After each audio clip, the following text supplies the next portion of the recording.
Carol grew up in a Christian home where silence was strength and suffering was dressed with dignity. Her father, a retired policeman, now worked as a night security guard in a warehouse in Iju town. Her mother was diabetic and weak, barely able to walk without help. Carol was the eldest of 4 children, and from the moment she turned 17, her life wasn't hers anymore. It belonged to the survival of her family. She got admission to study computer science at the university. Her parents celebrated quietly, but school wasn't what she expected.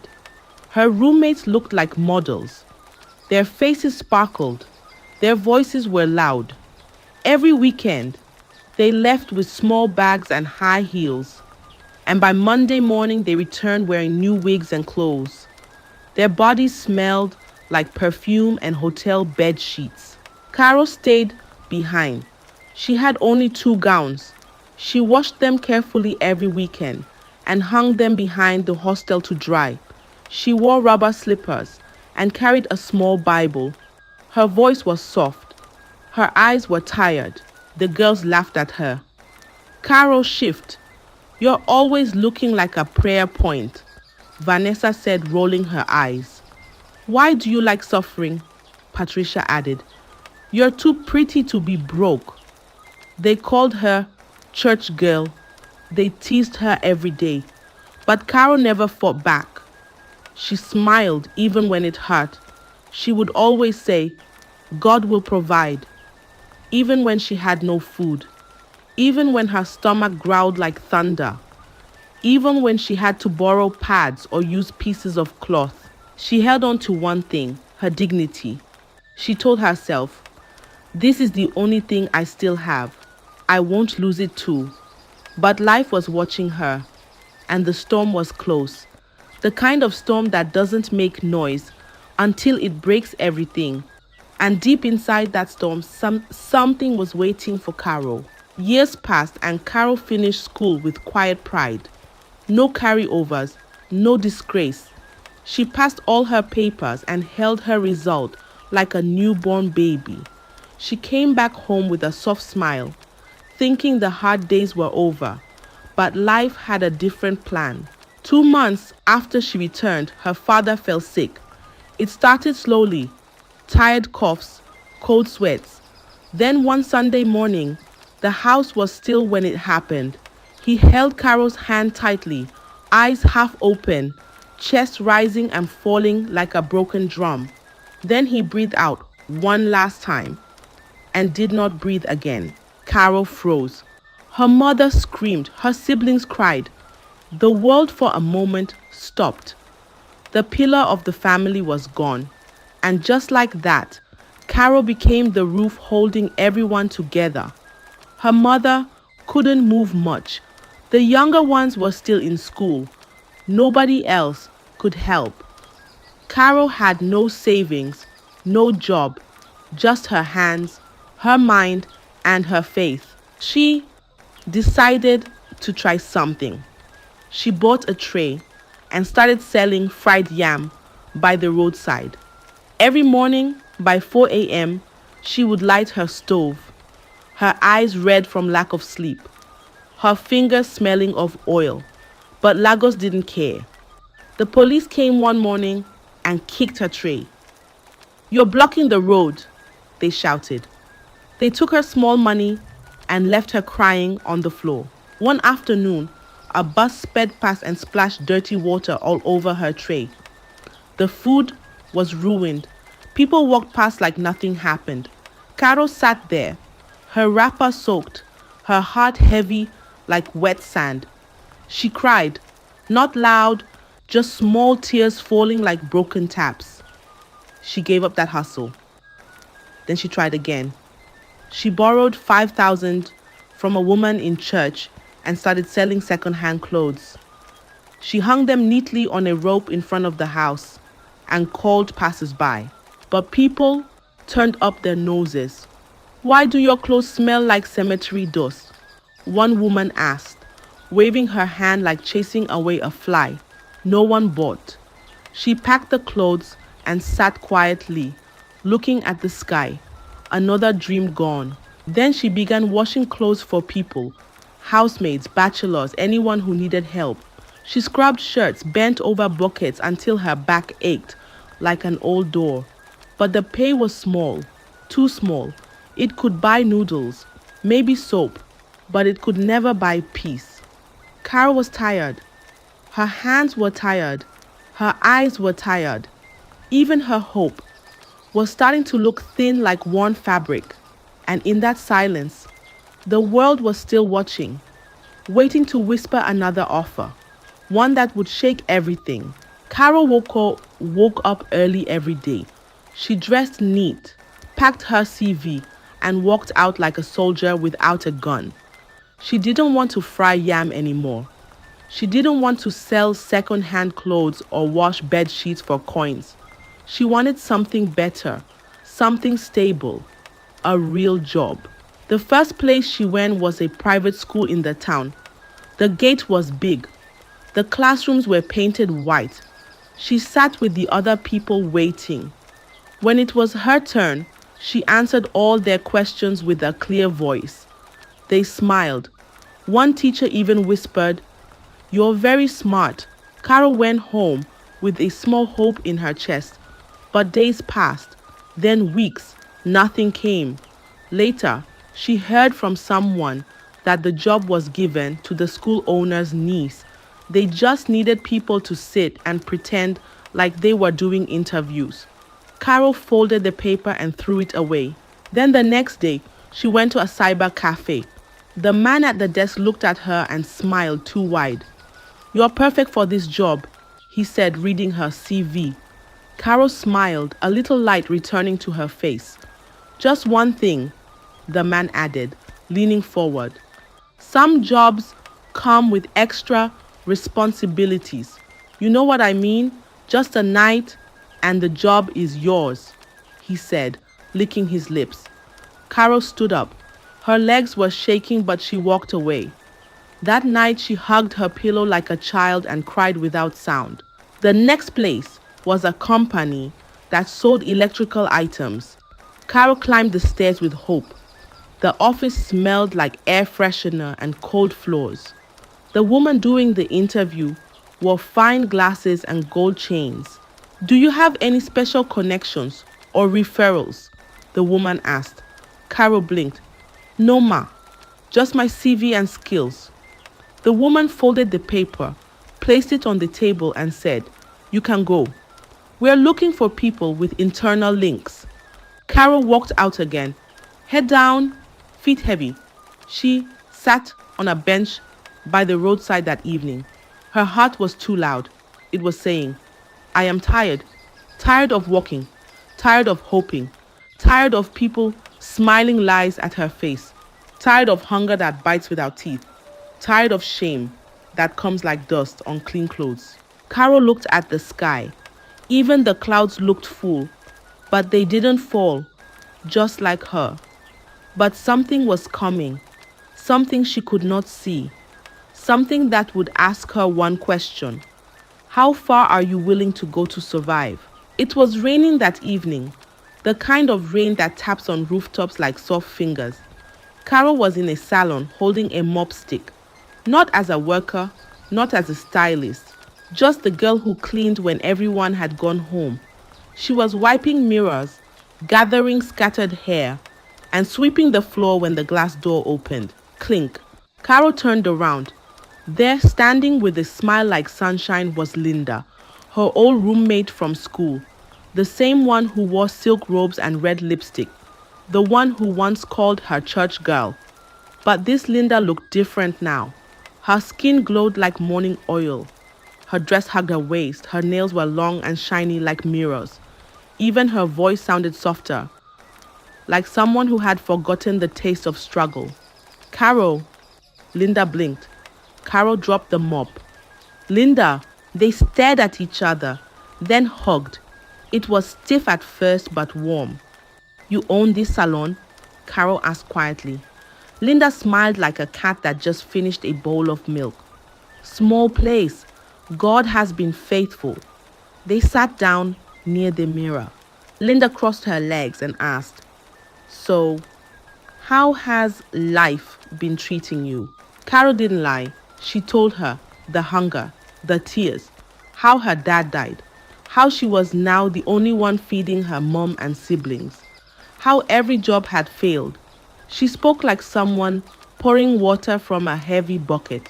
Linda listened without interrupting. When Carol finished, Linda was quiet for a moment. Then she leaned forward.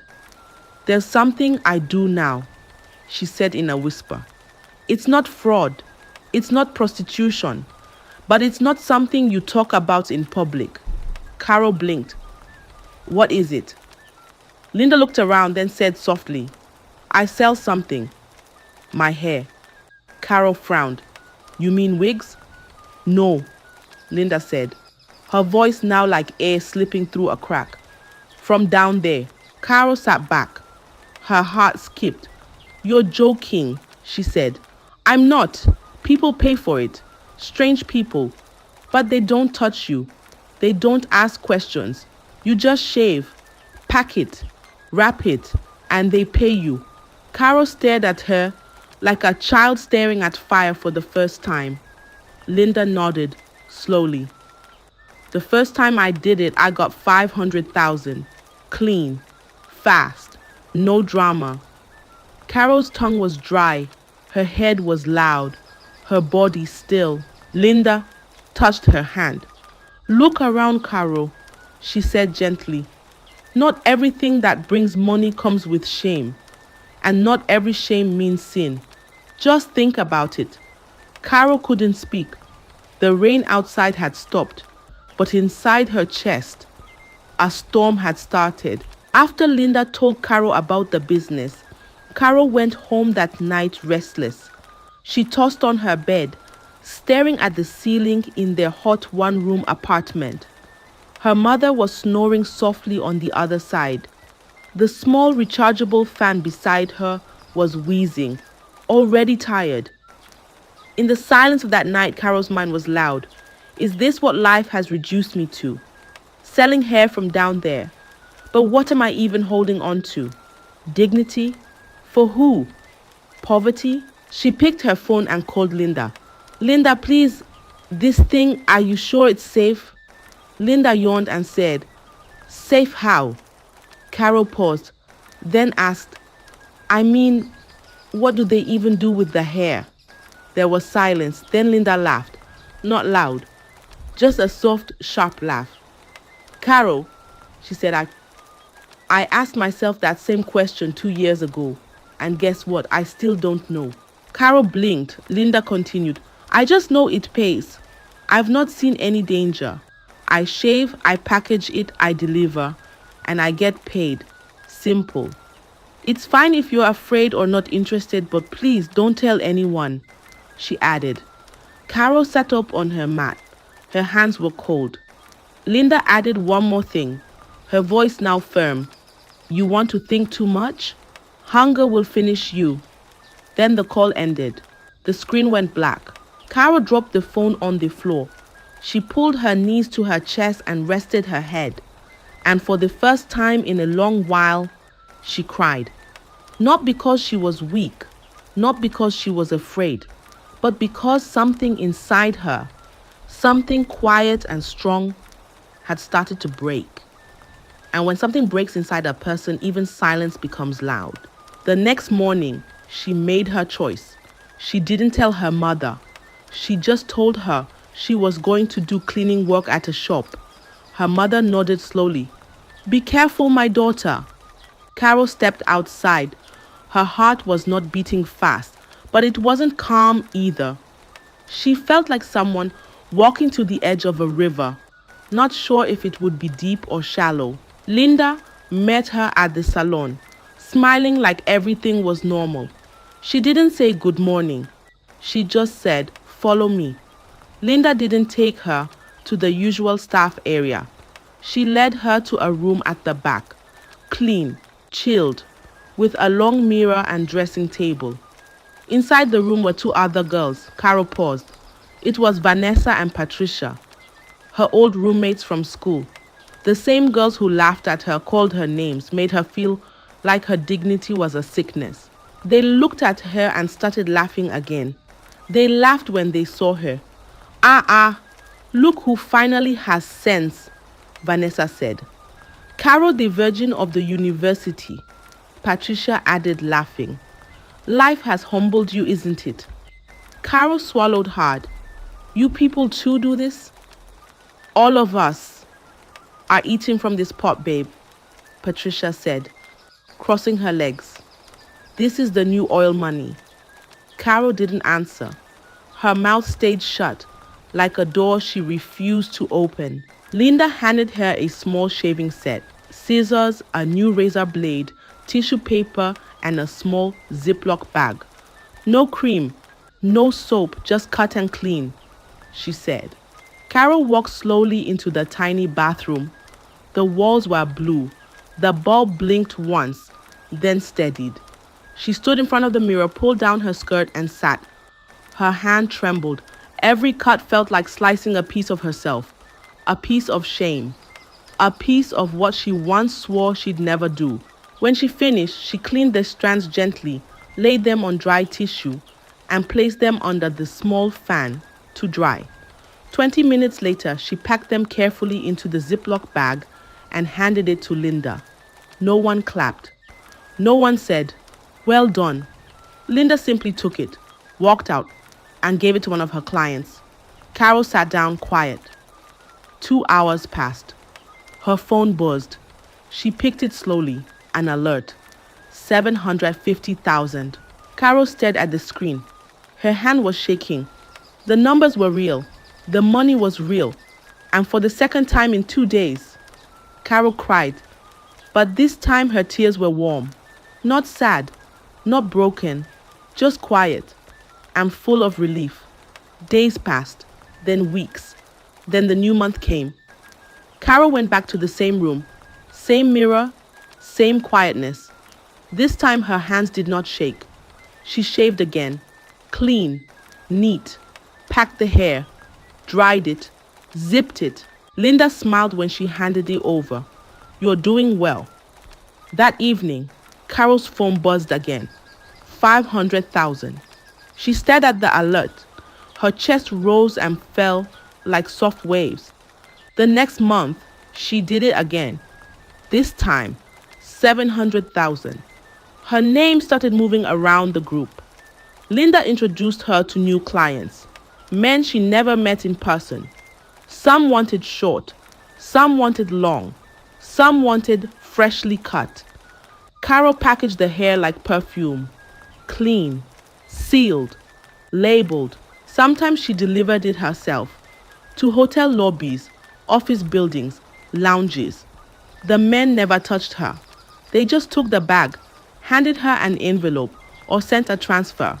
No talk, no touch, just hair and money. The alerts kept coming. 800,000, 1 million, then more. By the end of the third month, Carol had made over 3 million. She didn't scream. She didn't dance. She just sat quietly on her bed, staring at her bank app like it was a miracle. The next day, she walked into the hospital and paid all her mother's bills. Then she cleared her younger brother's school fees. Then she bought her little sister a second-hand phone so she could learn online. Finally, she paid for a small apartment, 2 bedrooms, tiled floor, a working fan, water that ran from the tap without a fight. When they moved in, her mother looked around with tears in her eyes. She was shocked. "Carol, where is all this coming from?" she asked one night. Carol smiled. "God has done it, Mommy." "Are you doing anything wrong? Hope it's not prostitution." Carol went to the wardrobe, brought out her old Bible, placed her hand on it, and said, "Mommy, I swear I'm not selling my body." And she wasn't lying. She wasn't sleeping with anyone. But she wasn't telling the full truth either. The money grew fast. Carol started dressing finer, new wigs, smart handbags, a small car. Then a second one. She started planning to open a tech lounge, a small studio where young girls could learn coding and earn too. She even started mentoring other girls, but only the ones she felt could handle the secret. Soon, there was a whole network. Linda ran it. Carol moved the goods. The others shaved and supplied. They had a collection room in a short-let apartment on the island. It was private, professional.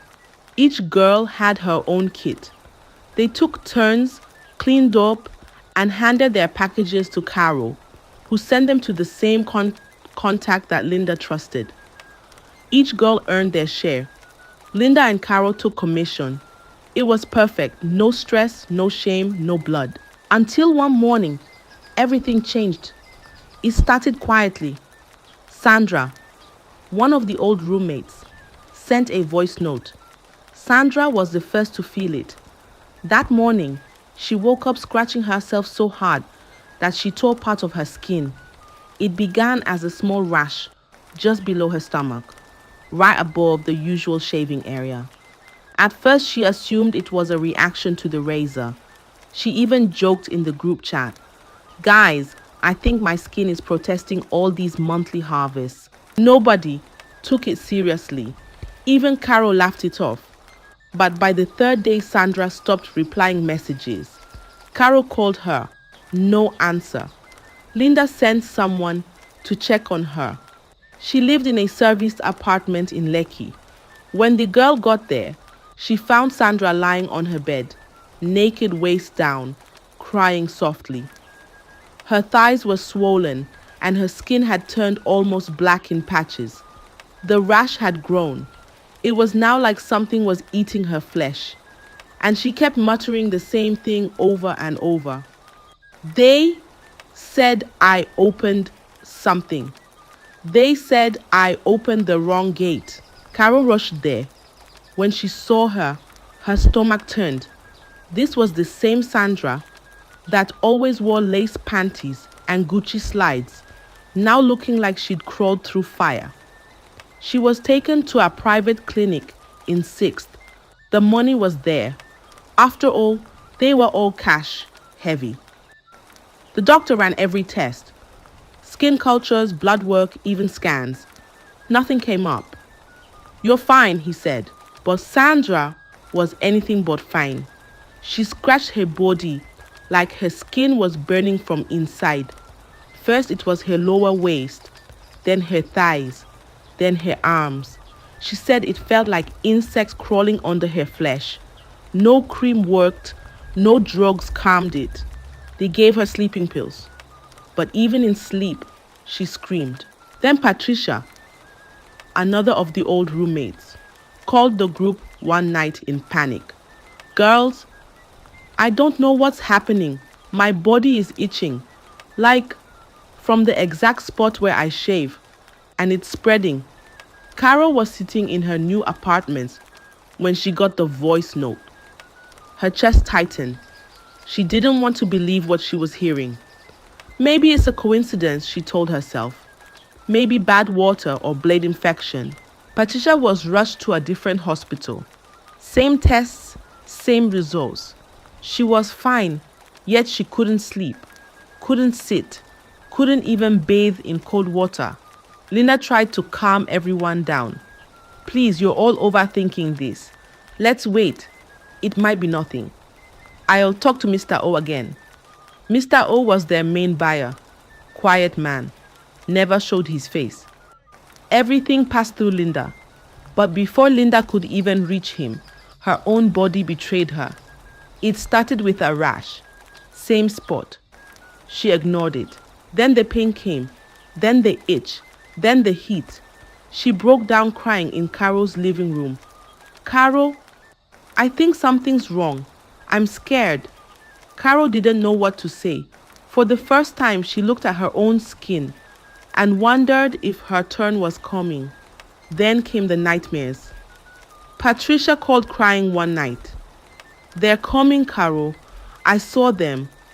A woman with no face. She called me by name. She said, "Give it back." You opened the gate. Carol felt cold wash over her. "What gate?" she asked. Patricia didn't answer, just sobs.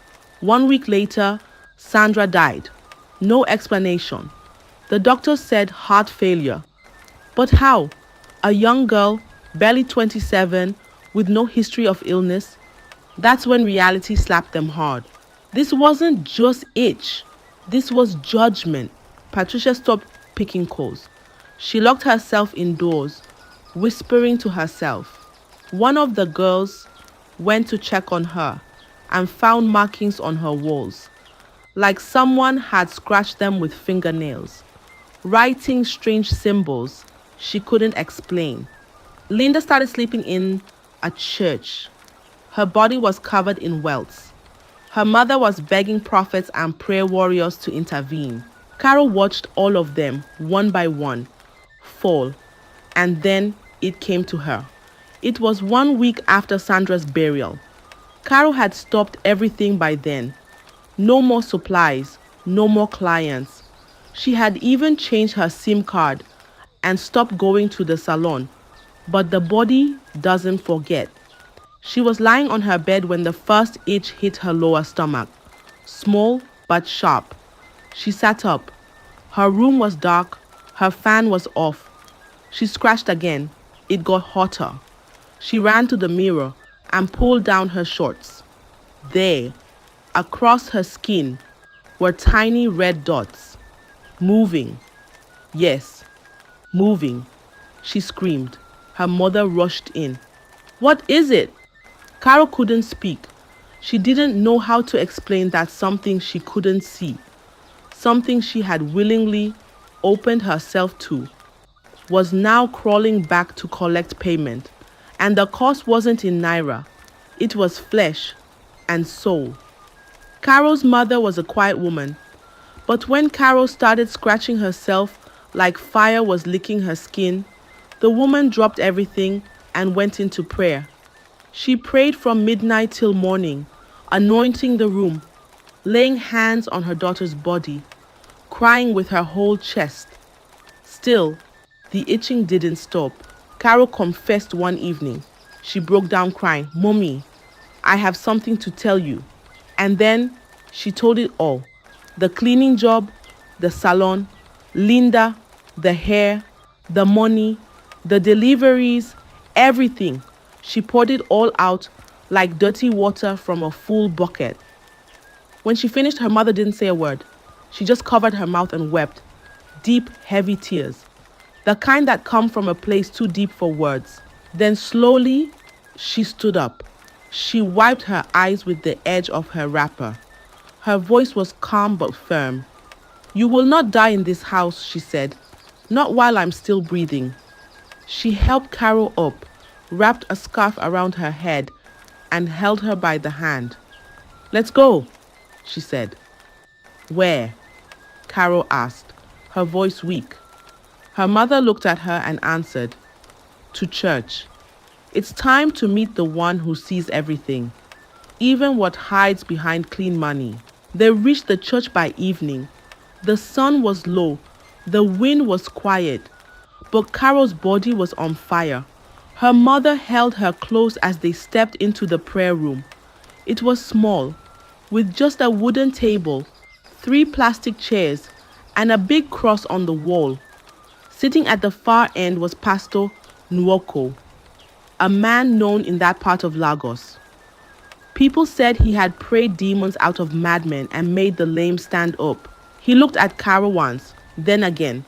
Her skin was pale, her eyes red, her hands shaking like a leaf during storm. He didn't speak at first. He just placed his hand on her head, closed his eyes, and prayed in a low, deep voice. After a while, he opened his eyes and said, "My daughter, you sold your covering." Carol didn't understand. The pastor looked at her mother.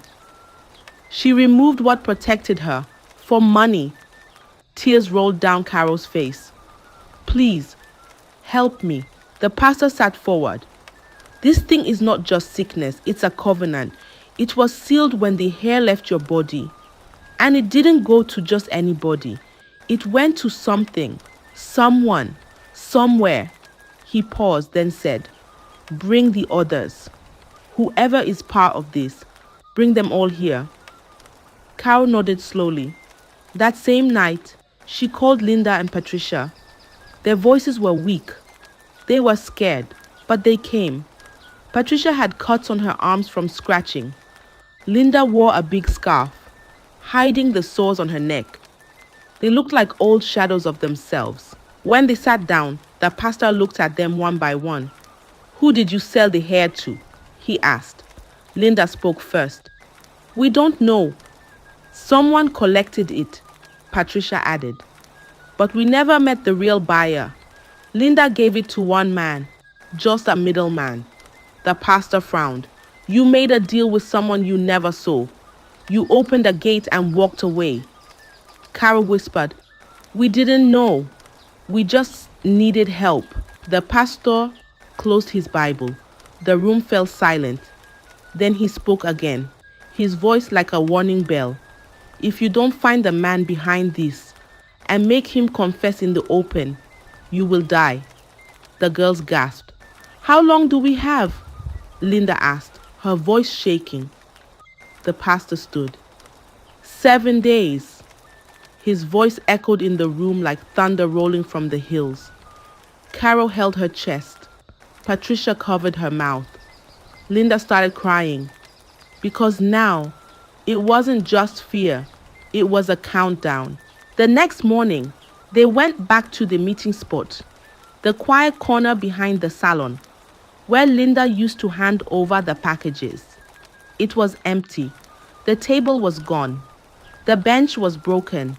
No sign of the man who used to collect the hair. They tried calling. The number Linda always used switched off. They called again and again. Still nothing. They walked through streets. They asked bikers. They paid touts to check inside alleys and behind clubs. "Do you know a man who picks up bags from this place?" Tall man, beard, scar on face. The boys shook their heads. Some laughed. Some ignored them. "There's nothing here, Wani," one of them said. "If you can't describe him, we can't help." 4 days passed. Carol hardly slept. Her body still itched, though not as bad.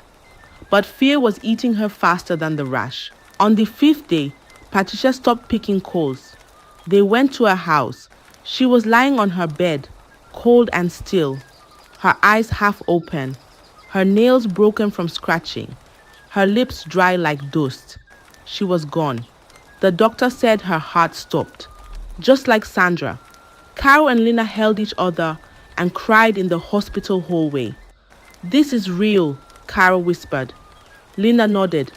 "We're next." They buried Patricia the next day. No friends, no crowd, just silence and sand. On the 6th day, Carol went to check on Linda. She knocked once, no answer. She pushed the door. Linda was lying on her bed, her scarf still on, eyes closed, body stiff. She had died in her sleep. No scream, no warning, no goodbye.